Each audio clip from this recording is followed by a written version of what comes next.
Salam alaikum malien chana absu demsen frama kroka anga fulbe belajele ni wakati na mogo be ga sui mali kunafoni tv.net sanfɛ anga foli biye aw bismillah anga émission konna la anga émission mi toye anga tolo ni go anga tolo o ɲanajɛ bi anison jaleno ni émission yi ka la sabataw ye ka jiraw la wa ala barikala ni émission yi a kunye mogo munu ye o ye anga seko na anga dongo tigila mogo ye anga artiste babo la anga entrepreneur bo la anga jena tege mogo ki be divertissement konna la ibi émission yi itado o kum konna la bian la ka wule blanga rapper bele badoma mogo minte mogo dugule ni mogo minte mogo e mali kono kama fo nyoy a to e Johnny je crois ni a to fa o kanga don voilà donc Johnny fils d'Arabana di ay tege bafo ka fils d'Arabana mais anga plateau ka. Salam alaikum fils. Yeah, comme tu dis. Ati chocolat yere dum. Ça va, alhamdulillah. Il est formé là. Ouais, tranquille. Yere kilo no gi nyok mo bi maro sen tatu wala. Non, tere mboras no wala. Fils ni ers no. Ah, c'est normal. Non. Ne fona te barawara la ni dog lento. Ah. Ouais. Ah, aywa bashi tamna do ako kona a kongona nyenyo kona sisa ibnu ludo nyafanya na. Nala sun. Bon, sans plus tarder fils akada ni iga présentation ke. Fils togo a jam ani fils yere sur la yorom na. Bon, yani ngak madame ne mi dagabana bella jelin fo, mi malien bella jelin fo. À l'état civil, moi, c'est Gadjigo Alassane. Gadjigo Alassane. Ouais. Ouais. Fikile me Trogoro Bougou. Sabali Bougou. Mani Djigoroni. Quartier Sabali Kili. Voilà, parce que ne veut rond-point là. Ah, fils ni veut rond-point na togo quartier Sabali Kili. Ne fo rappeur toga ko no parce que olu be quartier kelen la. Donc olu na olu jolu be se ka erreur ge wa mo be soro mo lo remplacer wa. Mais ne de jolu non quartier Sabaye wa. Igo ne lo erreur ke rappeur wara be soro olu ka quartier la mo remplacer wa. Mais je suis le seul leader. Na quartier Sababe la jelena wa. Donc fils fra fo ni quartier Sabaye shi ko na la rappeur cité ga. Na rappeur obey. Mais iptaka soro ne de kadi uye ko. Ouais. Voilà. Taïra ka foko tote barala tobe barala ndogonu be chama ba comme whisky nunumbe bachari nunumbe fa nunumbe. Voilà. D'accord, OK. Voilà. Problème ta là. Fils d'Arabana anya wala mo ba fi ma fils d'Arabana. Fils d'Arabana bora rojume. Pourquoi sur la chukudi? Bon, dem senyala. Yoro bébé togoro tago daire la chupak nununi fendu. Bon anta angu tagara kon ko fero la. Ma fo balani chok me a wakatin voilà bon ne alaje le mot fils là ni f ita ibe flani sora ono bon ne flani c'est vrai e ma fama en z ta fena alphabet la bana doro ko faraga e ko chogori ça fils d'Arabana. Fils moi j'aimerais savoir quelque chose il faut ni la jalga jama et fils d'Arabana ka parcours ka damne a donara pour la samina kana fait bima ça fait combien d'années anifana kunjumene ni fils poussé qui nyesi arapu dorandema ça fait 16 ans maintenant 100 ans woro ouais neb dong la tia 100 ans woro ouais ah non ni o banchi la berete tout berete tora subhanallah ese mo tora ibse ga chiga ta boutique la ango rodwe o be fils mune épouser ke nyesi dong darma mune ma kalange mune ma ti nyesi ballon tama mune ma ti nyesi ne kalange o ah bon kalange ndana niveau bac de là mais j'ai tenté à le refaire 6 fois ma bac soro donc ça veut dire que vous orientez quoi et ma femme tu peux pas être le premier de la classe n'est pas le premier du monde. Mais pourquoi la musique? Muna inyesi donc li doro ne ma. Ne musique kanu depuis ne ga dogo. E ma fama. Donc l'idée kanu ne follow. Ne a kanu depuis ne ga dogo mais mo nu influencer kana do ala. On kumbe wuli mtaka grand frère de la follow. John Gele. Mohamed Jabi. Ah Mohamed Jabi ah voilà. Anga foli bayi ni plateau inka. Voilà. On kumbe taka le laje e kazangala. Après ça Ibawan nunu mogote senani fait nunu olu wakati nunu donc ça m'a influencé nguli lango pourquoi ne pas me lancer d'accord bon c'est ça fils moi j'aimerais savoir depuis la carrière d'Amnena kana se bi ma yɛrɛ ɲuman san 16 san 16 in kɔnɔna la e difficulté jumɛn sɔrɔ i ka baara in kɔnɔ fo kana se halisa ne bɛ difficulté kɔnɔ ouais mais an bɛ se k'a fɔ bi ni kunun tɛ kelen o ye tiɲɛ parce que bi an ɲɛ b'a la amélioration caman kɛra ko caman lasabatira fisi je crois i tɛ mɔgɔ dogolen Mali kɔnɔ fo ni mɔgɔ min yɛrɛ kɛ kalabanci ye sinon je crois bɛɛ kan ka fifi tagabana dɔn donc moi j'aimerais savoir difficulté tɛ ban mais fɛn jumɛn de ye marqué e ka carrière bɛɛ lajɛlen kɔnɔna la k'a ye touché k'a digir'i la trahison ouais d'accord ok ciao on m'a trahi plein de fois c'est vrai ne ye mɔgɔ dɔ ye quoi ne ye kɔnɔ dayɛlɛlen no bɛɛ ye quoi ouais tout à fait i bɛ mal kɛ ne la sansan ne ka musokɔrɔba de b'a fɔ ko a to ye Ala kama quoi ouais bɛɛ na law ta la cɛ d'accord fils bi an bɛ nin yuguba plateau in kan dɛ an k'an tolo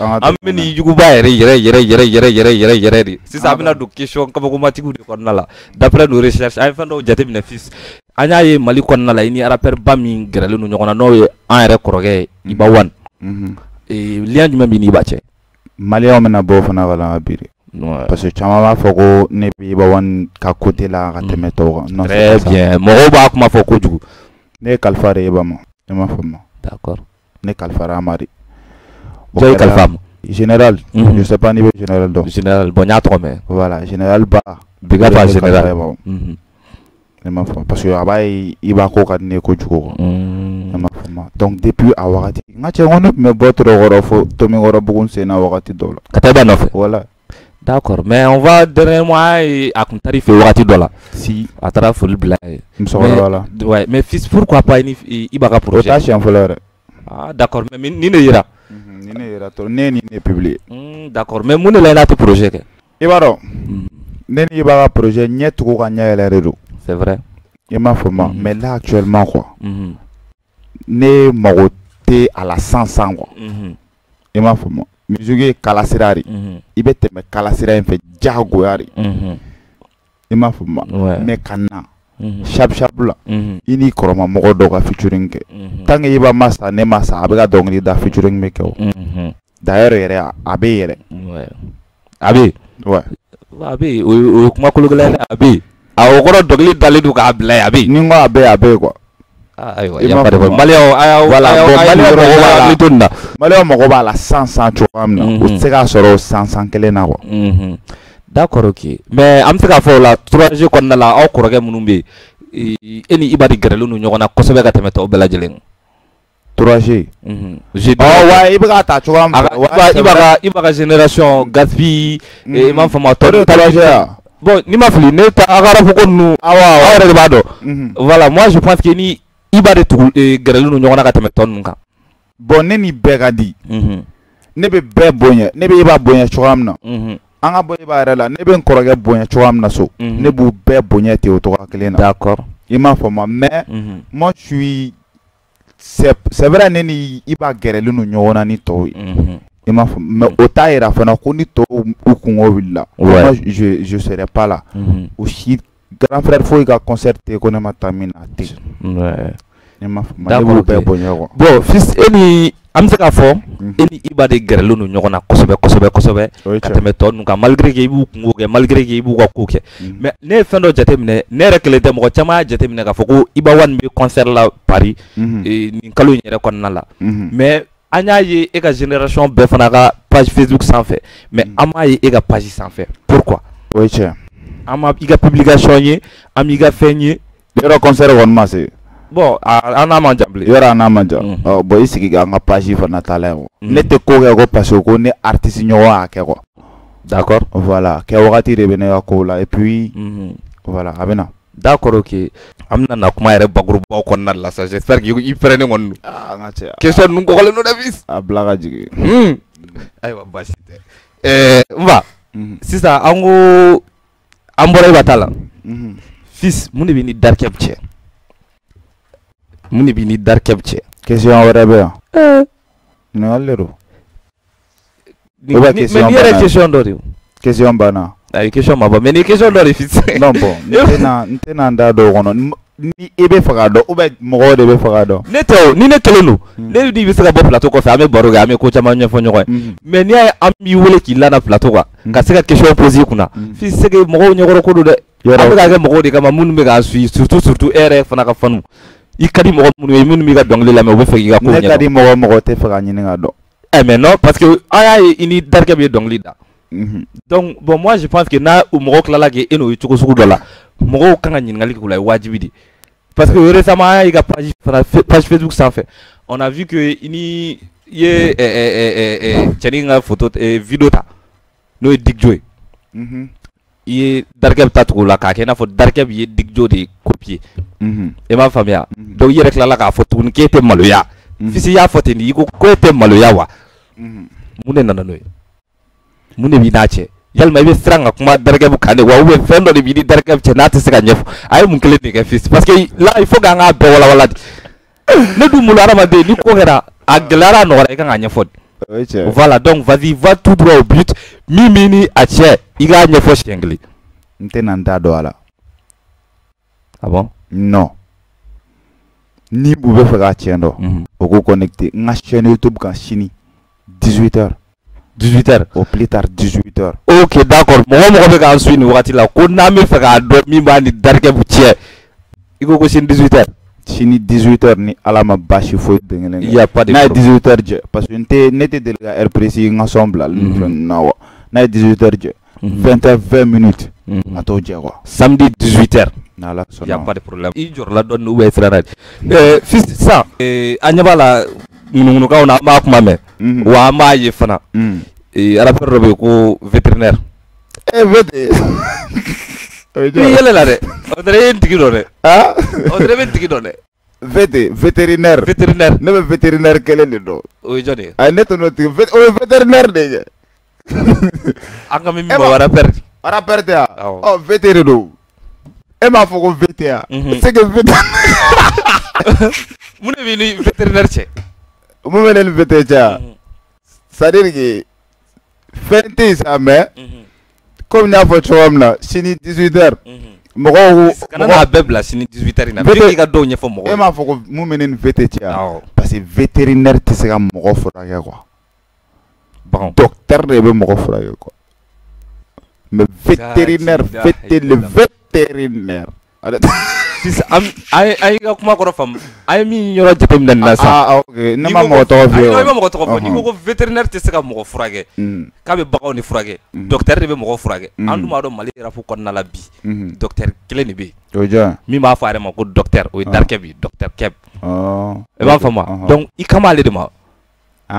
ne kama ale de ma. an bɛ kɛ ɲininkali de don. e y'a dɔn cogo di ko vétérinaire ko ne bɛ k'a fɔ dɔ ma ko vétérinaire.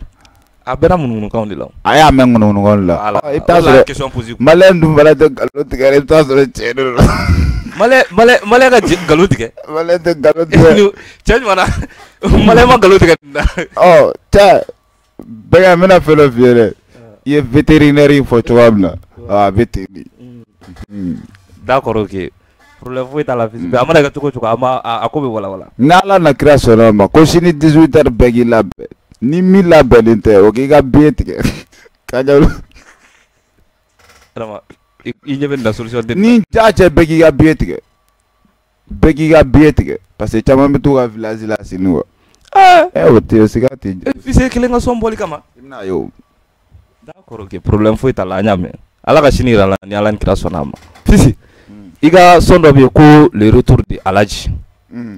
a kun ka d'an ye i ko freestyle le jeune dɔ fila ye. kana kɛ luru yɛrɛ ligi. le retour de Alaji. voilà. Kadijatu tora kelen na balimaw bɛɛ y'a kɔ bila ala ni teri minnu kun bɛ yaala jɛ olu bɛɛ jɛya janfa kɔnɔmaya denw na kandi ni lemuru de kun bɛ yaala a bɛ to feere sugu la wari min bɛ sɔrɔ tɔnɔ la o bɛ kɛ ka kɔnɔmaya denw ɲɛnabɔ musokɔrɔba y'i sigi ka den na a bɛ miiri miiri la. a ko ni bɛɛ banni la Kadijatu ne tɛ se ka n ba i la mais i ka mɔgɔkɔrɔba kuma lamɛnbaliya de ye ni lasi ma a bɛ ne kunna k'e tɛ bɔ ja Bamakɔ sirilen don ka da i kunna. o waati tɛmɛlen Kadi nana garisigɛ kamalen ni na kɔya y'u ka degun bɛɛ bannen lafa e tɛ innocent mais accusé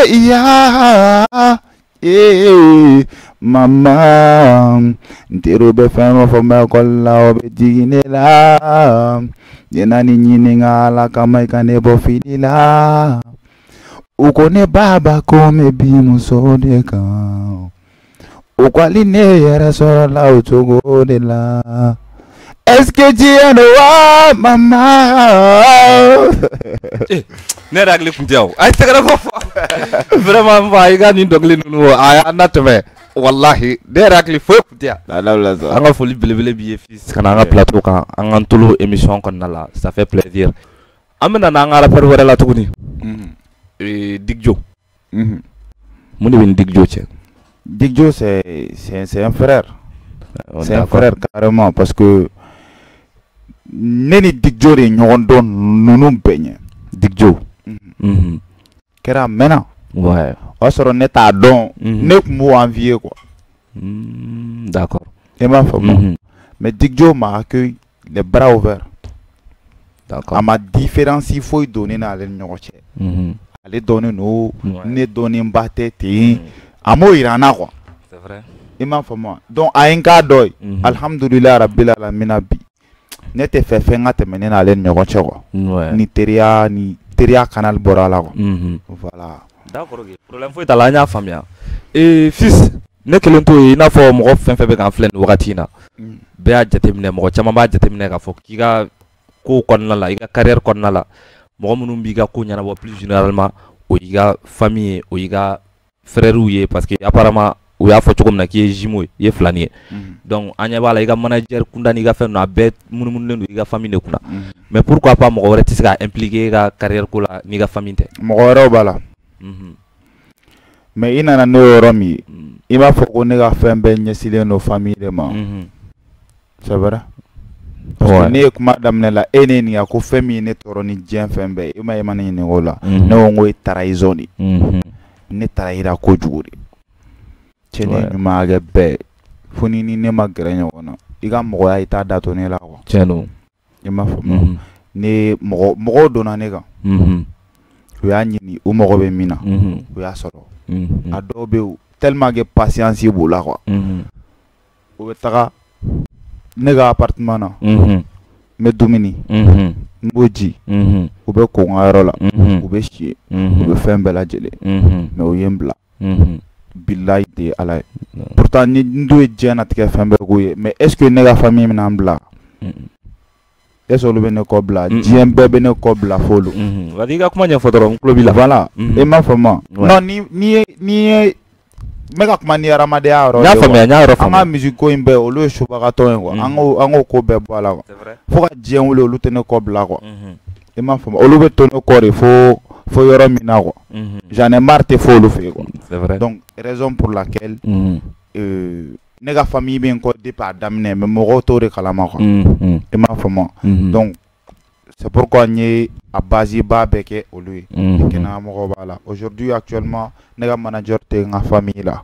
i m'a faamu i bɛ ka min tɔgɔ fɔ le grand frère c'est ale de bɛ manager ale de bɛ bɛɛ coiffer i m'a faamu ne y'o manager o critique karata c'est lui ale de bɛ bɛɛ lajɛlen coiffer an ka foli b'a ye nin wagati in na vraiment mɔgɔ don mɔgɔ cɛsirilen don parce que n'a yɛrɛ kumana c'est une personne qui te soutient vraiment i ka baara taabolo ne yɛrɛ y'a ye mɔgɔ min don mɔgɔ ladiri don vraiment an ka se k'i lasɔrɔ plateau in yɛrɛ kan a fana nɔ b'a la an ka foli belebele b'a ye nin wagati in kɔnɔna la d'accord fils sans plus tarder i yɛrɛ ɲɛ bɛ bi na Mali 3G kɔnɔna la ko minnu bɛ ka kɛ a dogolen t'i yɛrɛ la ɲɔgɔn clashew ni fɛn dɔw bɛ ka daminɛ mɔgɔw bɛ ka don ɲɔgɔn contre la u bɛ ka kow kɛ ɲɔgɔn na bon e hakilina ye jumɛn nin ko in bɛɛ la ne hakilina ni min magara min na o ka yɛlɛ o kan o de fana b'a diya o rap tɛ se ka kɛ ko clash t'a la ni min yɛlɛla min kan o ka tagama o ka ɲɛnama foyi den kelen foyi den kelen t'a la baasi walayi baasi foyi t'a la mais fils ok d'accord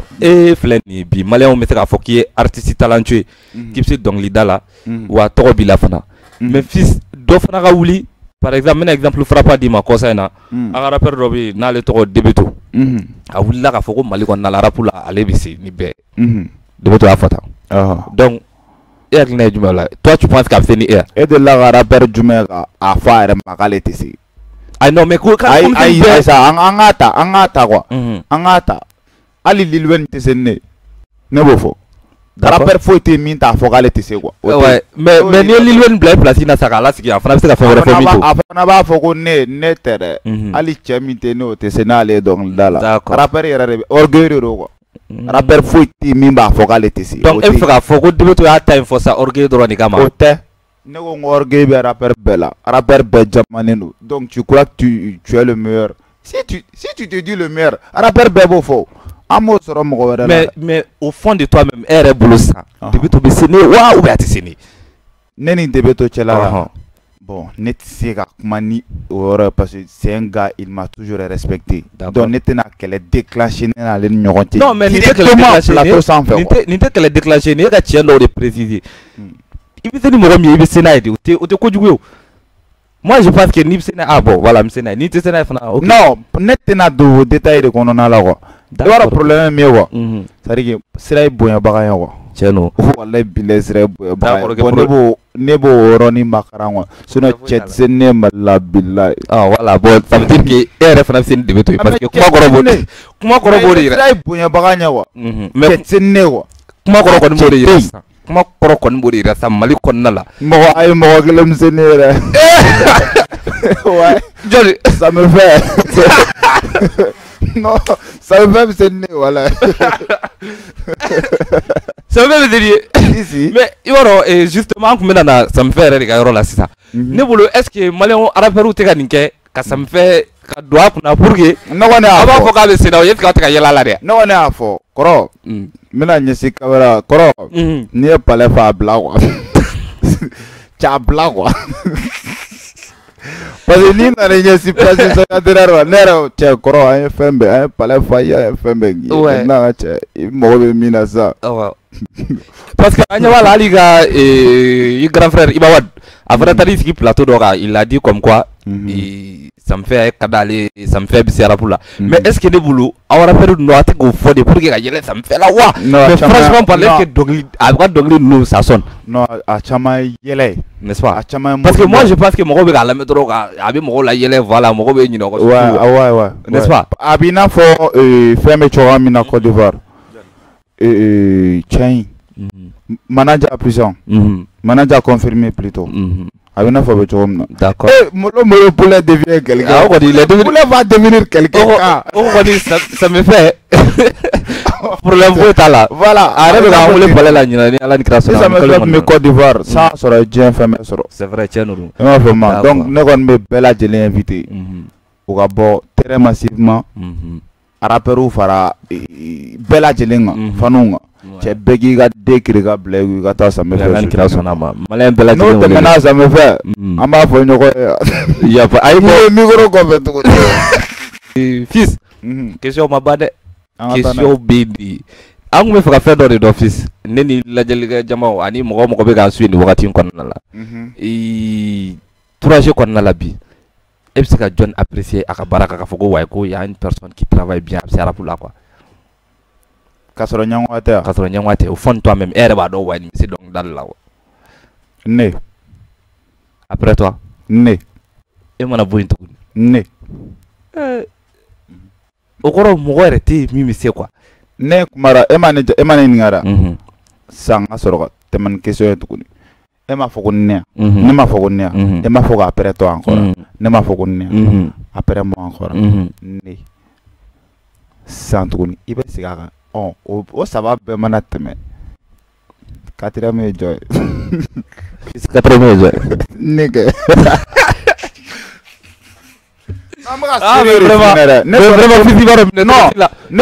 ne panente mo ni nyere mais ne sonne no nyere ni nimbe 3G konnala ere ka génération konnala mo tisini génération tere Mali d'Afrique la wuli tuguni cete mim sinni fils ali gaspi jo gaspi oh le kora non le bonnier sera sinon mo zenera non moi je pense que ne bolo koni fils ni go mo testini mo testini ah ko chama mo e ko mali taiga asa na me ali gaspi il faut qu'on gaspille la conflit là. Non, t'es vraiment le conflit là parce que moi je sais quelque chose. La donte koron don ni gaspille mo bene la sans ça ben wole mais taka soro so avec ben ta ben ko signanama. Voilà donc anga comme yere kuma fo. Aben ko signanama. Ango to korea sera voilà. Ango to korea sera kon la. Problème fo ta la fils. Et ndaro ni yagli bala ye accident en 2019. ala kana ɲɔgɔn si ma bilen. Amina rabi. Bon an kɔni ka question kɔnɔna la a nana ka fɔ ko o kɛra ka sɔrɔ I kun t'i yɛrɛ bolo de. K'e falen de tun don a don k'i kun man ɲi dɛ. Non o tɛ. Ah non mɔgɔ y'a kuma fɔ dɛ. Ko k'a b'u kan hali bi. A don ne ka showcase de tun bɛ fɛn na yɔrɔ dɔ la. Donc showcase bannen an tun bɛ yen an tun bɛ ka taga so. Donc an tɛmɛna Kalaban sira in de fɛ. Wadegeni sira in. Polisikɛ an fiyɛ an kɔfɛ de. A ye torsi yɛgɛyɛgɛ an kɔfɛ de. E tɛ loi dɔn ni an ye o. C'est vrai. Peut-être a bɛ se ka kɛ a t'a dɔn k'o tɛ kɛ quoi. Donc an ma jɔ. U filɛ ka BJ ta. I m'a faamu. Ka tugu an kɔ. Ne tɛ volant na o. Peut-être mɔgɔ min bɛ volant na o bɛ siran polisiw ɲɛ. I m'a faamu. Donc ko nana kɛ ten tɔ de an nana a ko k'a bɛ fara yɔrɔ dɔ de fɛ mobili dafiri la. Ah d'accord ok. Est-ce que i bɛ ka faamu. Et puis a ye muso kɔnɔma de fana éviter. Ouais. Voilà. So kɔrɔ o don ma nɔgɔya dɛ. Mɔgɔ tɛ ne ka nɛgɛw la min bɛ fa. A tɛ. Donc mɔgɔw ka o kuma ninnu quoi. C'est-à-dire i b'a dɔn maliyɛn filɛ maliyɛn kan i b'a maliyɛnya lamɛn de quoi. I bɛ sɔrɔ ka tɛmɛ n'i ka ci ye ka n'i banba kan dɛ. D'accord ok. Fils i yɛrɛ fana tɛ mɔgɔ dogolen Mali kɔnɔ an bɛ segin a kan tuguni. N'i ko Mali rap bi tɔgɔ bɛ fɔ a kɔnɔ o ye wajibi de. Mais nous on aimerait savoir bi Mali rap bɛ ka taa cogo min na. Mali rap bɛ ka circuler cogo min na. Mali rap structure bɛ cogo min na. E yɛrɛ hakilina ye jumɛn ye Mali rap ko la bi bi na. N'i ko Mali rap yɛrɛ en global quoi. Le rap malien. Le rap malien. An bɛ yɔrɔ min na. San kun kan ka sɔrɔ an tɛmɛnen n'o bɛɛ la. An filɛ yɔrɔ min na san kun kan ka sɔrɔ an filɛ yɔrɔ min na san kun kan ka sɔrɔ an tɛmɛnen n'o bɛɛ la. Parce que Côte d'Ivoire rap Ivoirien ye rap daminɛ san de. Ni ko san de don quoi. I bɛ ka Didi bɛ ni fɛn minnu ye et le rêve de voir an ka a rêve kun b'u la de i b'a wari ni talibi ninnu ye quoi. Ça dit dɔrɔn ka na ten tɔ dɔrɔn k'u ye ani gaspille ninnu. Mais bi aujourd'hui a cogo di Didi c'est a bɛ ka péter fan bɛɛ fɛ. Parce que mais moi je pense qu'an fana taw bɛ ka péter parce que hali grand frère yɛrɛ Iba Wan bon o kɛlen don moi je pense que est-ce que a fana tɛ ka seko n'a dɔnko kɛ bibi na. A bɛ k'i seko n'a dɔnko kɛ mais maliyɛnw i b'a dɔn maliyɛn quoi. Maliyɛn de don quoi. Tiɲɛ don. I m'a faamu. Parce que basa kɛrɛfɛ mɔgɔ t'a dɔn sogo ye quoi. O dɔrɔn de don. D'accord ok. Mali musique bɛ yɔrɔ min na bi san kan ka sɔrɔ an tɛmɛlen don bɛɛ lajɛlen na. En plus de ça rapu man di ni concurrence t'a la quoi. C'est vrai. Ni bɛɛ taara i ka côté nin fɛ a bɛ bin cogo na sogo dɔ la quoi. Malgré que hali ni aw tɛ ɲɔgɔn kɛlɛ concurrence ka na a la quoi. Fadenya ni ka di ko la dɔɔni quoi. Tiɲɛ don. A b'a permettre bɛɛ bɛ baara kɛ quoi. Tiɲɛ don. Voilà. D'accord ok. Fils cette fois an tɛna na k'a fɔ comme quoi mun de bɛ ni dɔ cɛ parce que an y'a tɔgɔ fɔ i ye ka jaabi. Il m'a fait voilà, mais nous on aimerait savoir ça c'est pas moi qui l'a posé, moi des questions posées. Aux questions du mené Kafoko est-ce que fils d'été aller copier ou parce que on y a la donc lu quelque la voix donc darkep darkep darkep mon qui est-ce que fils qui to qui mira aller ka donc lida parce que il va la voix quelque chose donc lu quelque nous bolé non quoi bon mo chama ma kuma fo yere ba donc je crois kan question kan poser yere kuna ro la minte ya ne fla e ba le copier wa aller de be copier ne fla nyawa ni tene do ba fo ko fils yoro ala ke c'est vrai mais ala de se ka kan fla boga nyogoma si yere fana il c'est kuma la de kuma tere mais me ka réalité de la parce que malé on me min fo tente quoi ah mo de ba kuma ya donc da koronin tai mina fugariya cogo di ko ka dɔnkili ta ko yɛlɛma ou bien ko k'a inspiré o la il est qui c'est qui fils d'Arkeb cɛ an ka tɛmɛ ne ma mɔgɔ si tɔgɔ fɔ yan ne tɛna notoriété foyi din ma ala bɛ ka ne ka kɛlɛ kɛ nin place la a bɛ yɔrɔ min na bi a ka di a ka se a ka tɛmɛ nin bɛɛ lajɛlen na. Mais moi non mais Ibaro tena dun yɛrɛ de. Ibaro non i kana don ça c'est clair et net mais il y a quelque chose qui nous perturbe quoi en fait. Fils k'a ye k'a fɔ ouais bon toi et Darkeba kun bɛ cogo min na fɔlɔ la mais là maintenant e k'a fɔ k'e tɛ don Darkeba ka kumaw kɔnɔna la e k'a fɔ k'e tɛ se ka Darkeba ka kuma kɛ fils o bɛ mɔgɔ dabali ban dɛ. N ka cɛ. Et puis i bɛ ka min fɔ fana k'a fɔ ko a filɛ yɔrɔ min na k'a kun ka d'a ye a ka tɛmɛ nin yɔrɔ in bɛɛ lajɛlen na. Fils o ye kuma kɔrɔma ye dɛ. Donc e bɛ na toi tu veux en venir au mun de bɛ e ni Darkeba cɛ o juste. Ne i ka papier a ba question banna. Ah ok, il y a pas de problème.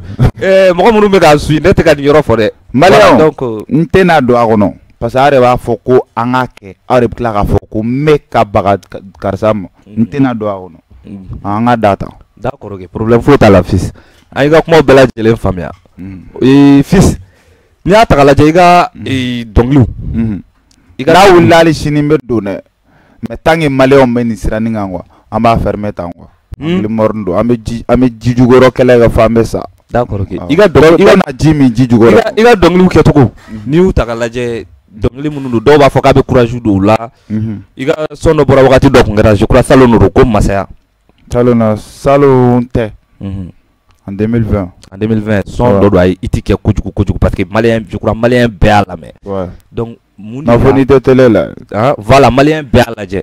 Bon k'a daminɛ o 2020 na ka na se bi ma on voit que fils apaisera dɔɔni dɔ bɔra ko fanga la dɔɔni. E cogo di. Mais a ni o wagati ko tɛ kelen. A y'a dabila dɛ. Mun de nana. A dabila pewu. Ayi bon on sait pas parce que a bɛ se ka kɛ ko dɔ kɛlen don i kunkolo sa. Peut-être a bɛ se ka kɛ i tɛ fils suit bilen. Ah bon moi personnellement ne tɛ bɔ i ka page kan yɛrɛ walayi. Ne tɛ au fait i b'a dɔn i bɛ ka question ninnu poser ne de kunna c'est pas moi mɔgɔw de b'a question poser quoi. Ne fana b'a i jaabi mɔgɔw place la dɛ. D'accord ok.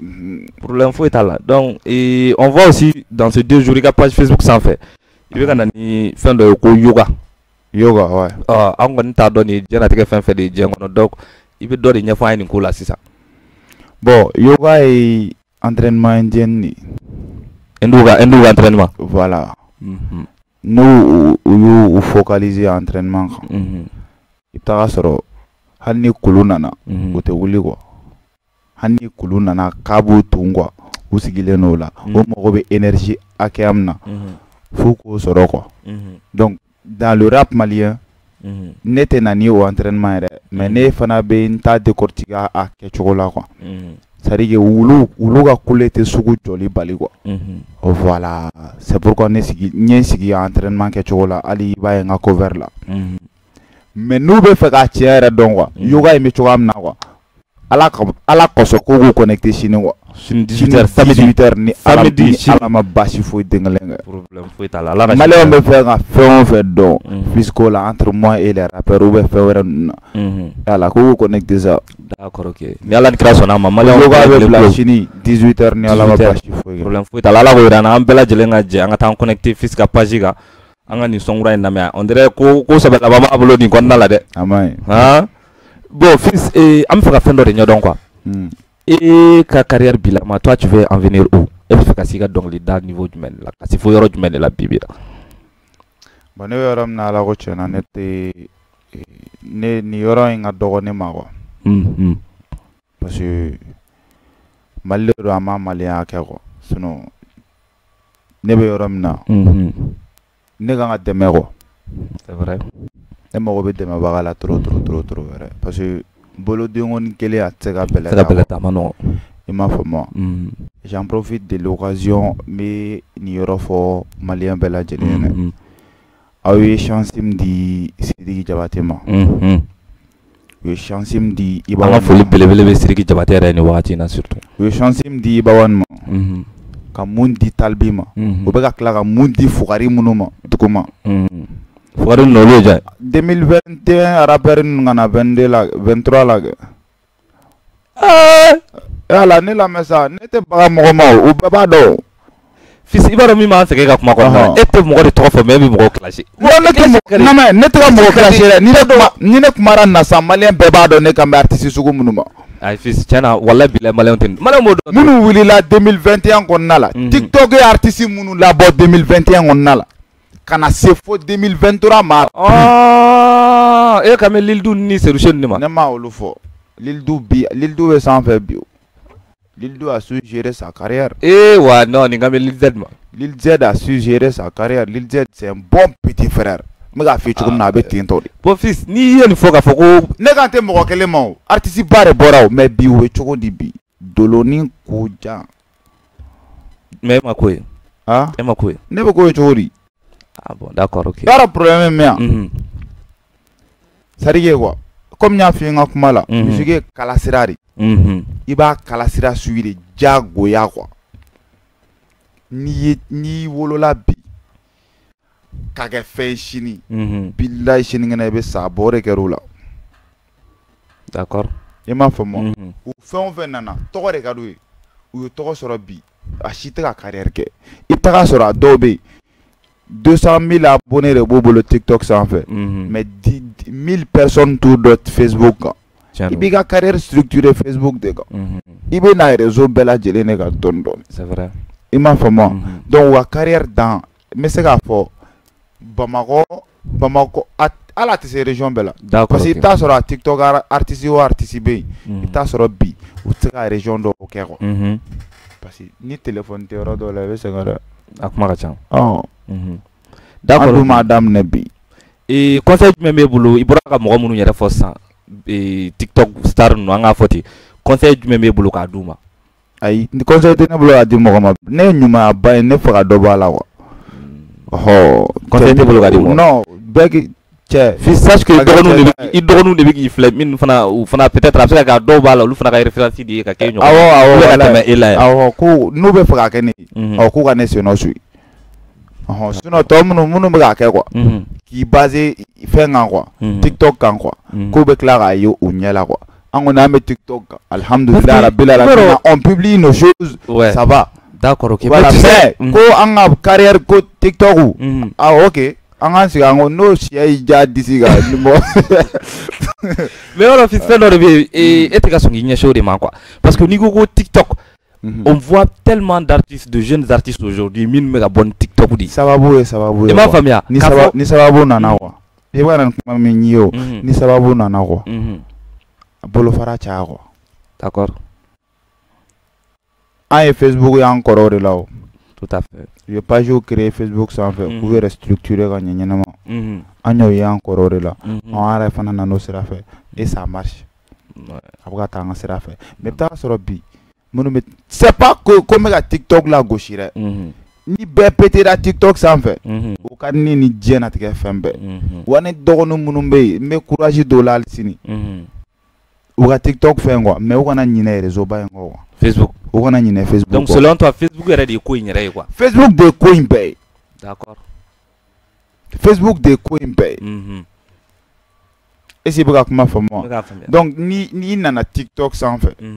N'i y'i ka buzz kɛ ala y'a kɛ i y'i ka fɛnw bila diyara mɔgɔw ye i y'i ka buzz kɛ TikTok star dɔ TikTok mɔgɔ dɔ gɛrɛl'i la o bɛ ka to k'i ka promo kɛ kana ɲinɛ i yɛrɛ kɔ quoi i hakili to i ka Facebook la quoi i ka t'i structurer ka ɲɛ quoi i m'a faamu et puis i ka gɛrɛ i ka ko in dɔnbagaw gɛrɛ i yɛrɛ la plus i bɛ gɛrɛ i ni mɔgɔ dɔw y'a daminɛ ɲɔgɔn fɛ i bɛ taa sɔrɔ musique notion foyi t'o la o de bɛ caman sɛgɛn quoi. Donc o tɛ se k'i olu dan ko ye yɔrɔ min ye ala y'a kɛ tɔgɔ nana u dan ko y'o ye quoi mais mɔgɔw ɲini ni minnu bɛ baara ye quoi. C'est vrai. Voilà. D'accord ok. Fils.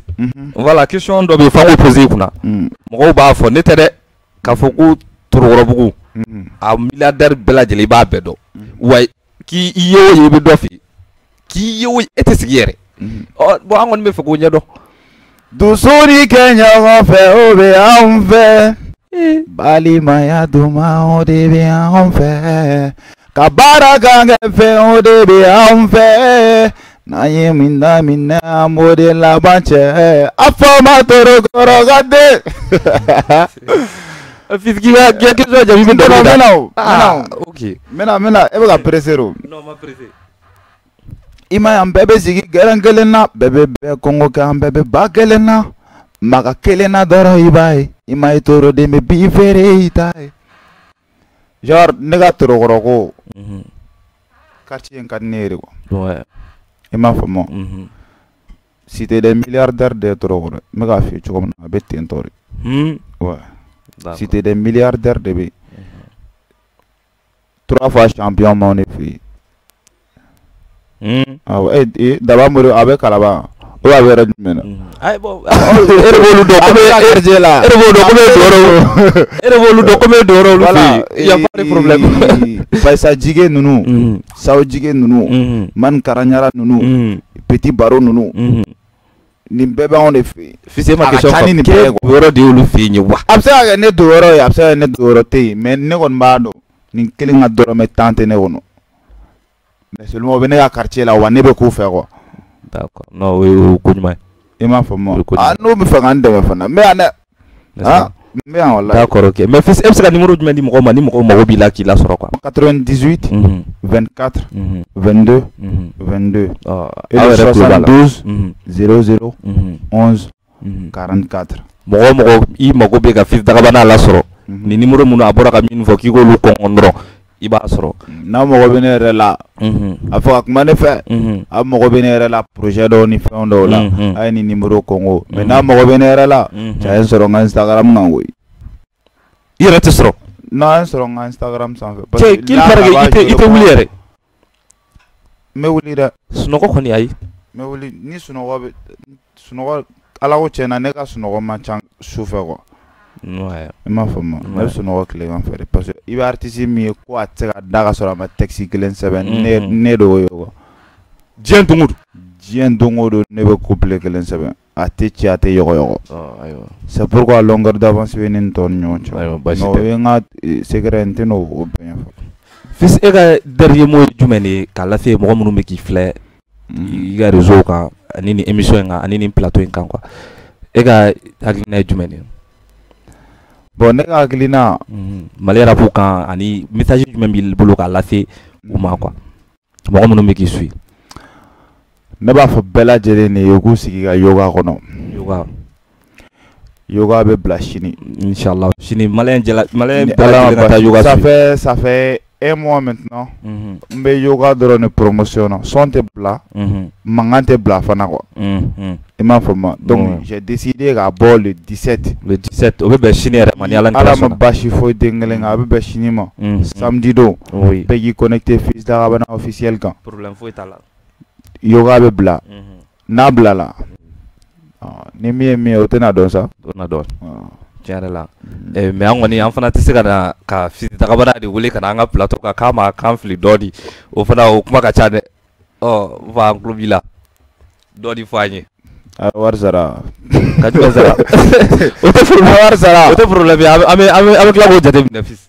Dogo kizingero uchiyana ni foli kaka ni wari be mingo ako ni godo mani mero dili kaka tanda autanyanyi ni shugono shumana gobe yale go shugono ako bosi ka wosoro no gera fana baga bofanzoro bara be bara ye me bara wolo mali de benani wari boy muso be muso ye me juguna bazoro to de ni ma wari bo boti be minna kafa dugu sunguru nonna andi kongo de bufa dugu seje me shufe uteda samane nyininga dugu kamale ngontigo nyininga ni l'exobe de la mina ni l'execlojaro de la mina ou te filme anga gono boko de la ko sugar dadu be yoramina ko de kadwe bomina yoga freestyle free ukono kwele ne be fela fo wati mina unana jole nye unye fe kono kadugu te sanye abejiga yere wali blagoro nindo kama na belefe